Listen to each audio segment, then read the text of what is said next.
Hello. So, I don't really have a sort of structure for this video, but I think it would be nice to just yap and to practice my speaking slash conversational skills, I guess. I am very tired physically and mentally. Just finished doing a wedding shoot, and it was a lot. I'm not gonna lie. I was asking ChatGPT. I'm okay. The the prompt. I need something to yap about for a YouTube video. Talking head. I'm tired. Just did a wedding job, so I want something easy to talk about, and that will just flow. So I don't really know what the title of this video is going to be, but hopefully it attracted you and hopefully you'll stay. Maybe I'll mention something about a wedding because maybe people would want some input on a wedding, on shooting a wedding, I guess. What I learned from it or whatever. There's a couple of different things that I can talk about. And maybe I could do a little bit of each. The first little topic is what I learned from shooting a wedding. So this is, believe it or not, the second wedding that I have filmed, and it was great. I'm very grateful to be able to do this as a source of income, I guess. And my mind is drawing a blank. Like, it does take a lot out of you physically and mentally, at least for me, because I'm an introvert and then you have to sort of interact with people. And I can do that. And I can push myself past the point of when my battery is quote unquote depleted. But it's like when I get home or like even the next day, I'm like, oh, I don't want to go outside. I don't want to do anything. I just want to stay inside. Literally, I have McDonald's. Shout out to my dad for picking this up for me. But I'm literally just treating myself. I'm like, I want a double quarter pounder. I want a taro pie. So I'm after this, after I record this YouTube video, I'm gonna reward myself by eating McDonald's and watching some anime. But uh so I'm trying to think about one thing that I learned at least from shooting a wedding.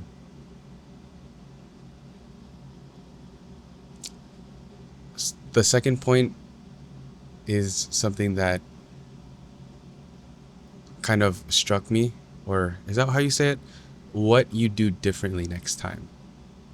I think the thing that I would do differently next time is to plan it a little bit more in terms of at least a general shot list of what I would want to shoot and maybe some reminders, because there are times where I'm like, I'm just so preoccupied in shooting. I'm just shooting the video. I'm not consciously shooting. And like the footage isn't bad, but for you to tell a story the way you want to tell a story, you'd have to have sort of a vision for it, which I do. But it's better to be prepared, more prepared than just winging it, you know? And at the same time, you kind of have to be adaptable with weddings. So not everything goes according to plan. And I feel like that's like one thing that I'm good at, but something that I could definitely improve upon is being more prepared. So I'm very glad to have, I don't know if you would call it like it's not my team, but like a team to help me out and just to keep me in check. Yeah, I'm very grateful to my partner. Shout out to you, Carl. He's done so much. And yeah, that's honestly what I would do differently next time. So I've already kind of brushed on this, but the second like little topic that I could talk about is how grateful I am to be able to do this sort of work as a sort of income. I think I could definitely take up more jobs if I wanted to, but I think the frequency that I'm doing these sorts of jobs, the wedding jobs, is the most I would do. Realistically, it's like once a year. Hopefully, maybe it could be a little bit more, but man, at least right now, weddings have been, they take a toll on me mentally and physically. I've said this in the beginning, but I think the more I do it, the better I'll get. The workflow will be better, my preparation will be better, my editing will be better. And in comparison to the last wedding that I've done, which was last year in February, my editing has gotten a whole lot better, a whole lot faster, more efficient. And I think I'm able to tell better stories just because I've been creating content consistently. Even like just the last few months alone has been such a game changer. Even though I'm creating videos with very low production quality, I guess you could say, or like very little editing, very simple, minimal videos like this. What you're watching right now is literally just a talking head, and I'm just yapping while I'm trying to get a piece of hair off of my keyboard. It still helps me in terms of the content creation process, and it kind of, even if like today is one of those days where I'm mentally depleted, physically depleted, and I don't have the capacity to full on produce a fancy YouTube video, I'm still keeping myself in check, or I'm staying sharp by creating these sorts of videos. So even though I don't feel like making a YouTube video right now, I am taking the time out of my day to do so, because I just gotta do it. It's something that I guess I've trained myself to do, or it's something that I do automatically now, which is good, and I'm very grateful. The third thing is burnout. That's what it says. Let's talk about burnout real quick. That's the third topic on ChatGPT. So yeah, this is something that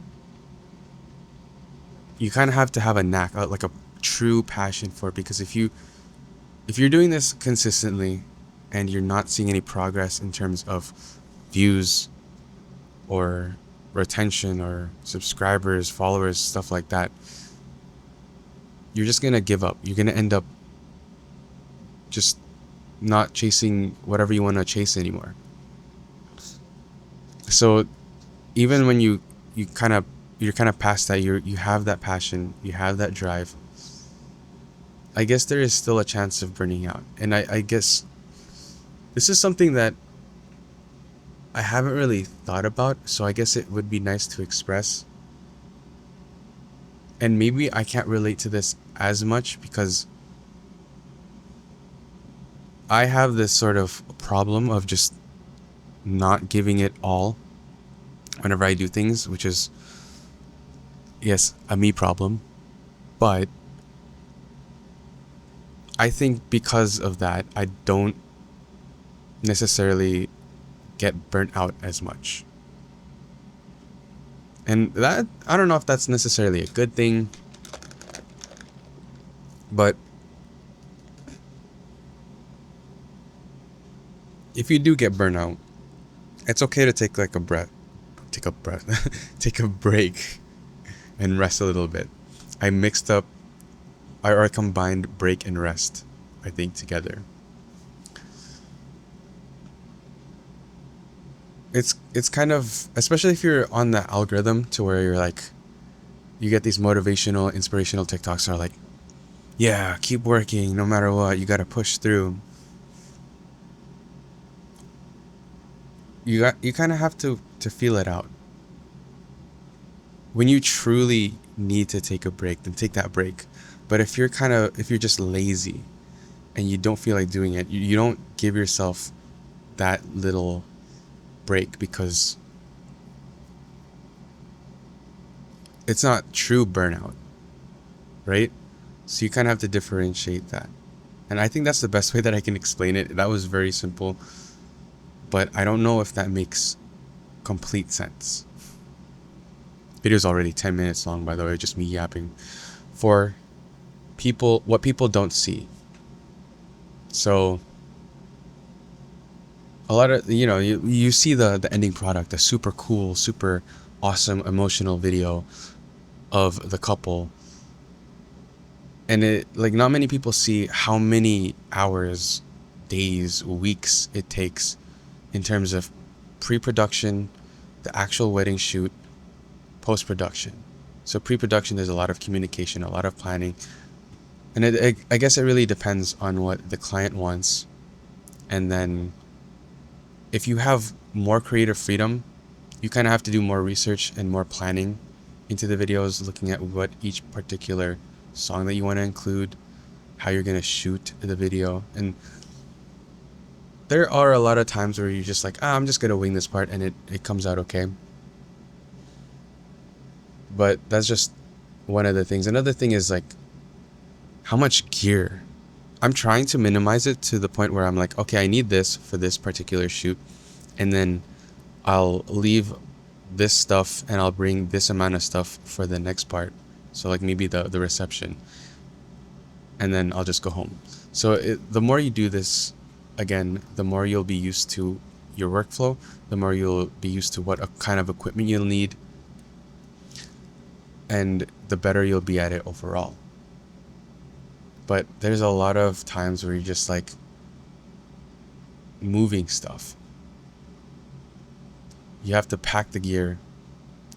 Then when you get there, you have to unpack it. And then after that, you have to kind of pack it up and move on to the next area. And there's just a lot of that.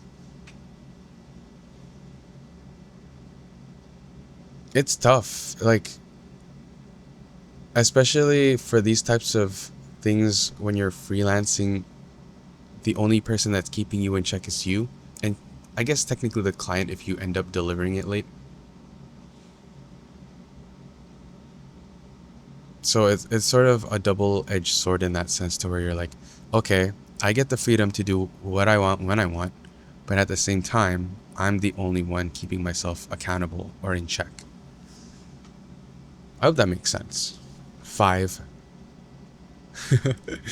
This one's not even a POV. You're watching me ramble after a long day. So it just says no structure, just talk. Start with, all right, I am so tired right now.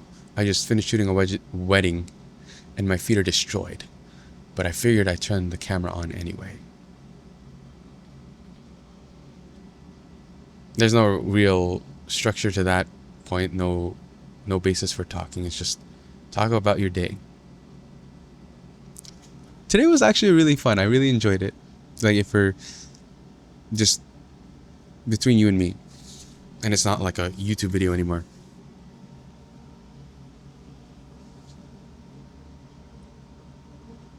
I don't know if people will find value out of this, but that's all I got for tonight. I think this is more than enough. I was like, okay, just get a 5-minute video done, upload it, and go on with your night. But I ended up rambling for a lot longer than that. And I hope you got like some sort of value out of this. If not, it's fine if you leave me a dislike. But if you want any like sort of specific question answered in terms of weddings or anything related to that, I guess, then let me know. Leave a comment.